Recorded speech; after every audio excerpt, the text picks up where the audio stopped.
دا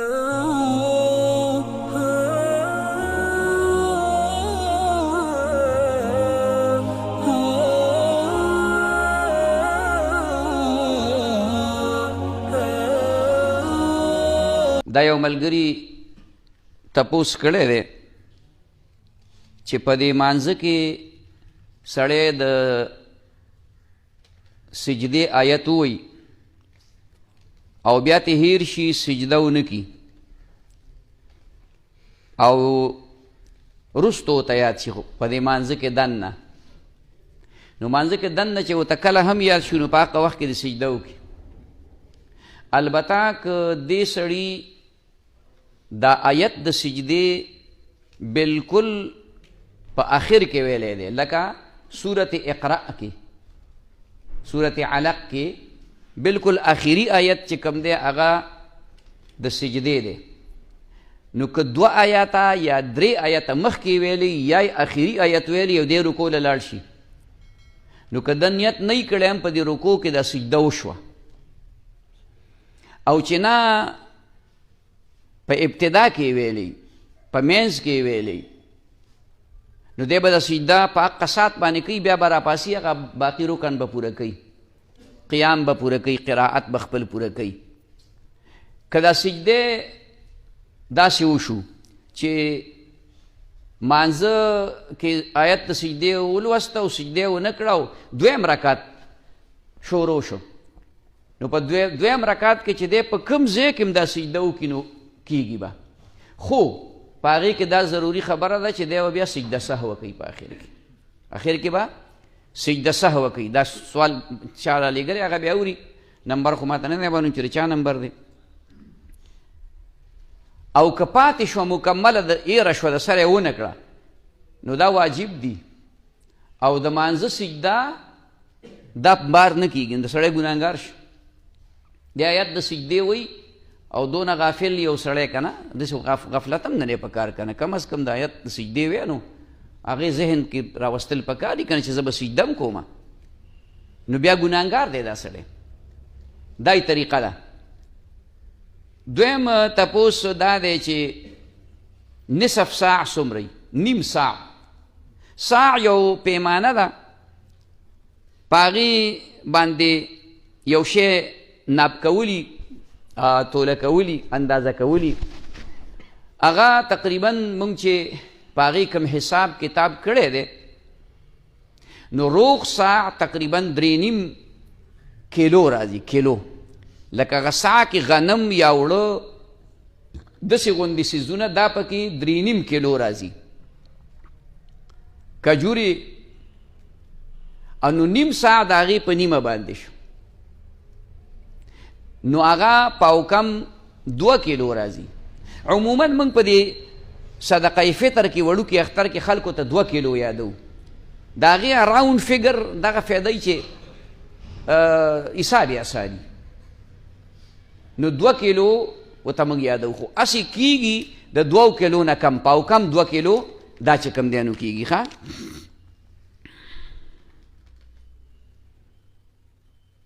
دا ملګري تپوس کړی د 2 زامنو د عقیقې په ځای د 4 بیزو چیلو وغیره په ځای باندې غټ او بالکل د 2 کالو څاروی لږ دی حکم د قربانۍ په شانتې دی حصې به ورله پکې مقرر کړي نو 2 حصې د یو دپاره شوې 4 حصې شوې د 2 هلکانو دپاره که نور چا نور بچي دي پاتې وي هغه هم پکې شامل کړه. کارپیټ چې پلید شي نو پلید شو داسې دونه غټ کارپیټ نه وي کمرې د کمرې کارپیټ وي کمرې کارپیټ دونه غټ نه وي هغې طریقه دا ده چې هغه ځای چې کوم ځای کارپیټ را بارولی شي خو ډېره ښه ده چې بار یې کې او بار یې ووینځې هغه لږ زیټ که نه نو هغه ځای چې کوم دی هغه اوبه راوړه او لږې لږې په هغې باندې اچوه مږې بیا ترې هغه چې کوم دی نو جذب کوه په فوم باندې یا په څه شي بیا 3 پیرې چې د وکړه بس پاک به شي بیا پرې لمونځ کولی شي.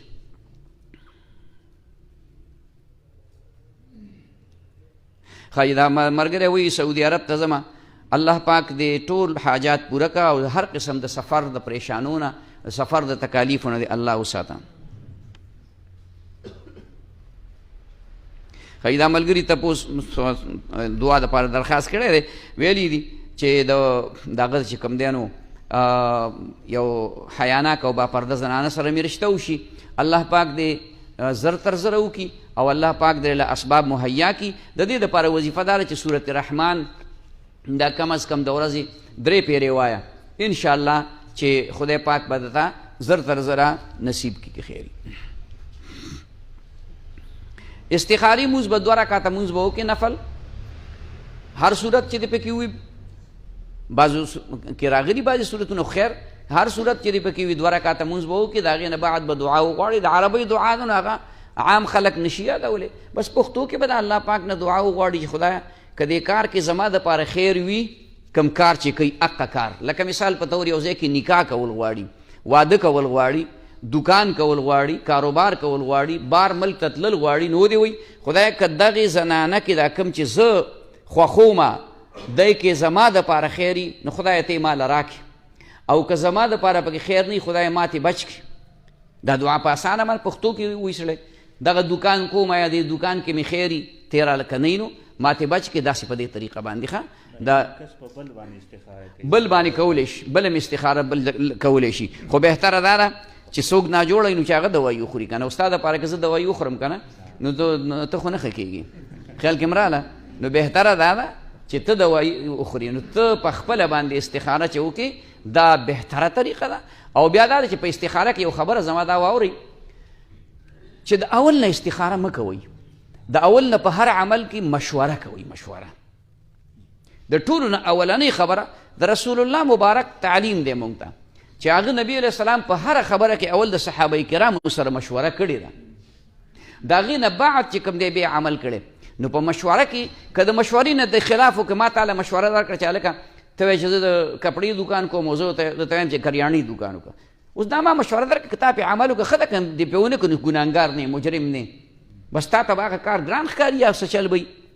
د دې وجې نه اول مشوره کوئ. زمونږ د عام خلک نه پوهېږي، دي فورا په استخاره ورشي، استخاره کې چې کوم دی نو چې حالات ورته راشي بیا په هغې عمل هم نشي کولی او تخدیدیت هم نشي. د دې وجې نه اول مشوره کوئ. مشوره د پوهه کسانو سره،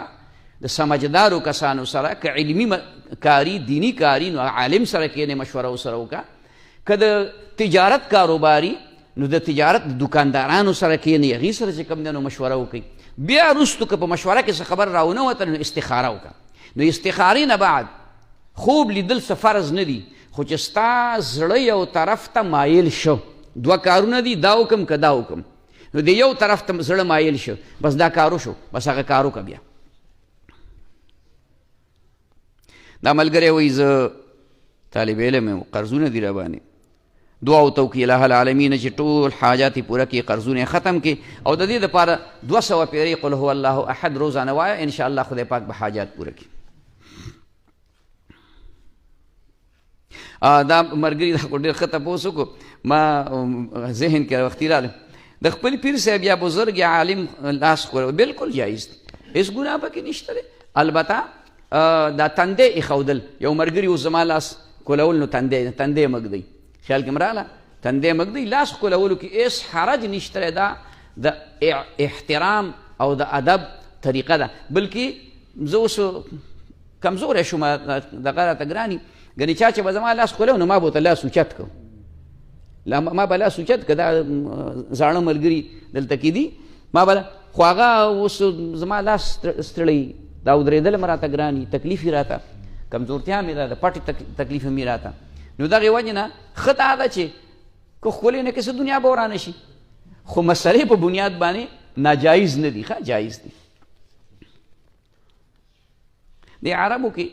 د هغې طریقه دا ده چې پلار یې ناست دي په یو ځای کې، نیکه یې ناست دي په یو ځای کې، د نوسي او زامن وغیره راځي، دی به ناست دي ښه دقسې به یې ډډه والي، خیال کې راغله، او هغې به راځي دا تندی به ولې ښکلوي، هغې به راځي تندی به ولې ښکلوي، خبره پوه شوې. خو که ستا لاس چا ښکل کړو نو هغوی شرک شرک شرک شرک، هلکه تندی ښکلول شرک نه، دا خو ته سمه سجده کې هغه خیر دی، او زما لاس که چا ښکل کړو نو دنیا ورانه شوه. دا خو عقیدت دی، داسې عبادت دپاره دا خلک نه کوي، دا سجده نه لګوي، دا احترام دی. که د عبادت دپاره د اسم چاته سر ښکته کړو سړی مشرک شي خدای د هغې نه موږ وساتي دا موږ مشرکان نه یو موږ صحیح کلک مسلمانان یو الحمدلله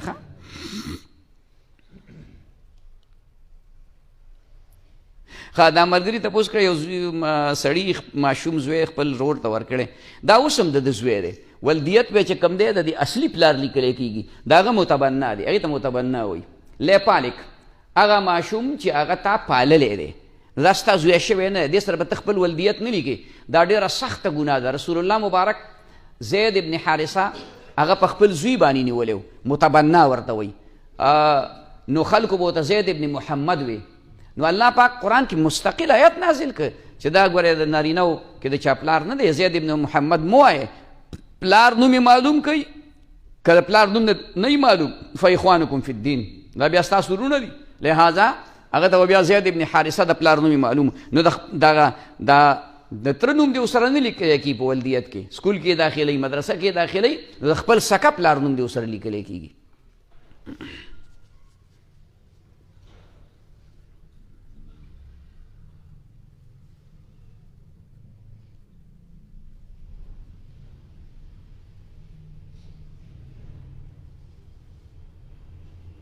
دا ملګري ویلي دي چې دلته کې منبر نشاته دینی کتابونه نو دینی کتابونه خو داسې خاص نه وي دلته مونږ خو نه دي لیدلي دغه چې زما په خیال د خطبې کتاب یې هغه راوالم ځان سره غېږ کې ونیسم چې کله خطبې ته راشم او که چېرته شاز نادر دغه پروت وي سایډ ته پروت وي شاته بلکل نه وي د شا طرف ته ښه دا نن به پراته وي نن دا نور کله نه وي ښه دا نن چېرته راغلي دا ما نه دي لیدلي نور کله دا نه وي ښه دا چا چې دغه کې ډېرې ښه کړي دي ښکلی تپوس یې کړی دی چې د منبر نه شاته نو هغه دا خو ما لیدلي هم نه و د نور کله دا پراته هم نه وي ښه دا نن چېرته د طالبانو نه وپاتې شوي نو دلته یې ښودلي دي نو بهرحال هغه ښه خبره ده د کتاب ادب او احترام دا ضروري دی زمونږ تعلق د دریو خبرو سره استاذ مدرسه جومات او کتاب نو د دې درې واړو ادب احترام پکاري وخت نشته ما سره د دې په باره کې واقعات دي یوه واقعه صرف ویمه چې یو مولانا صاحب اوس وفات شوی دی ډېر قابل سړی انتهایی نو هغه دغه نه و دا بالغ یې نه و بالغ نو شرح وقایه دا تاسو مولیان طالبان یې پېژنئ عوام یې نه پېژنئ دواړه شرح وقایه دونه پیړ کتاب به و پخوا اوس خو دا کاغذونه دغه شو که نه نو داسې نری یې جوړ کړي هغه دونه غټ کتاب به نو هغه به شرح وقایه سر ته یې ښودله په هغې به یې سر یې ښوده چا ورته ویل لکه دا کتاب دی دا خو بېادبي کې وی بالغ دې راله راکړي چې بالغ رانه راکړي په دې شرح وقایه به وله سر ږدم اوس هلکه په خدای ستا زور دی خدای دې غر که خود سوک سر ته کېده که نه ځان عدد که څنګل سر ته کېده که نه یقین وساتئ ما په خپلو سترګو ولید هغه لیونی شو او دومره حد درجه قابلو چې په قابلیت تمامه وه قابلیت کمال نه دی قبولیت کمال دی قبولیت کمال دی او داسې ملګري زمونږ وو یقین درته ووایم چې په دې ګوره په دې دا طبقې د قابلیت او د متوسطوالي او د نالقوالي دا په ټولو هر چا کې خدای پاک د ټولو خلکو ذهن یو شان نه دی پیدا کړی زمونږ یو ملګری چې هغه داسې لاوباري غوندې مو پروا به یې نه کول د استادانو خدمت به یې ډېر کو د ملګرو خدمت به یې ډېر کو سبق پروا نه کوله یو ورځ به و په سبق کې 3 ورځې به نه و 2 ورځې به و 5 ورځې به نه و یقین وساتئ هغه د ابتدا کتابونو نه واخله نن غټ شیخ الحدیث دی نوم یې درته نشم اخیستی داسې بېادبي ده خلک مې لوی شیخ الحدیث دی اوس وړه دوره م پړاو کړې بار بار اوس لویه دوره ترمیزي شریف او ابو داود شریف او بخاري شریف دا پړاو دا خبره څه دې کې ادب د استاذ ادب پکې و د ملګرو ادب احترام پکې و د ملګرو کپړې به یې واغېستې به یې ووینځلې څوک به ترې خبر هم نه بیا به یې پټه په پټه ونغښتې و د هغه د بالښ لاندې به یې کېښودې احترام او دې بل کې احترام نه نو خدای پاک دا ښه سترګې به یې څښاوې توهین نه کوو مونږ خو عبرت دپاره خبره کوو دا چا چې دا ملګري دا دغه کړ ډېر قیمتي خبرې سوال دغه چټي لیکلی دی الله پاک دې د دواړو جهانو د خوشحالۍ نصیب کړي او دا موږ ته پته نه وه آینده دپاره به انشاءالله داسې بیانوي که خیري ښه او ریل هم نه دی په کار دا هم د قرآن د پاره دی دلته بې ادبي غوندې ده ښه په مرده پسې جمعه کول چې علم کول او دغه شان کار پوره شي خیرات وغیره کول دا شریعت کې نشته خیرات هم هر وخت کولی شي صدقه هم هر وخت کولی شي خیرات او صدقه دا چې کوم دی نو دی دیګ ته نه وایي خبره پوه شوې نغدې پیسې مدرسې له ورکه نغدې پیسې چې کوم دی نو هغه جومات له ورکه غریب له ورکه خبره پوه شوې دا موږ د ځان نه جوړ کړي دي نو دا نه دي کول پکار ربنا آتنا فی الدنیا حسنة وفي الآخرة حسنة وقنا عذاب النار الله د ټولو دنیا آخر ښایسته کړي قدمونه په تله نیکۍ کې واچي مقاصد شریعه پورې حوایج یې پوره کړي ته برحم وکړې الہ العالمین زمونږ یو ملګری چې سعودي کې و هغه دلته مجلس ته به کله کله راتلو د دې دغه چې کوم دی نو اسد دی ملګری و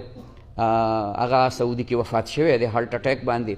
نن به چې کوم دی راوړي د زړه د اخلاص دعا ورته وکړي الہ العالمین کامل مغفرت نصیب کړي اوږد ژوند دې په راحته کې دا مرګ په سفر کې د الہ العالمین دا د شهادت مرګ دی خدای دا شهادت په خپل دربار کې قبول کړي د نورو مصایب او تکالیف او زموږ د ټولو حفاظت نصیب کړي ته زموږ نه رضا شي د حلال شتم نصیب کړي د حرامو نه مو وساتې زموږ د یو بل سره مینه محبت تعلق د خپل رضا سبب وګرځي او الله د دواړو جهانو د نجات ذریعه وګرځي وصلی الله تعالی علی خیر خلقه محمد وعلى آله واصحابه اجمعین آمین.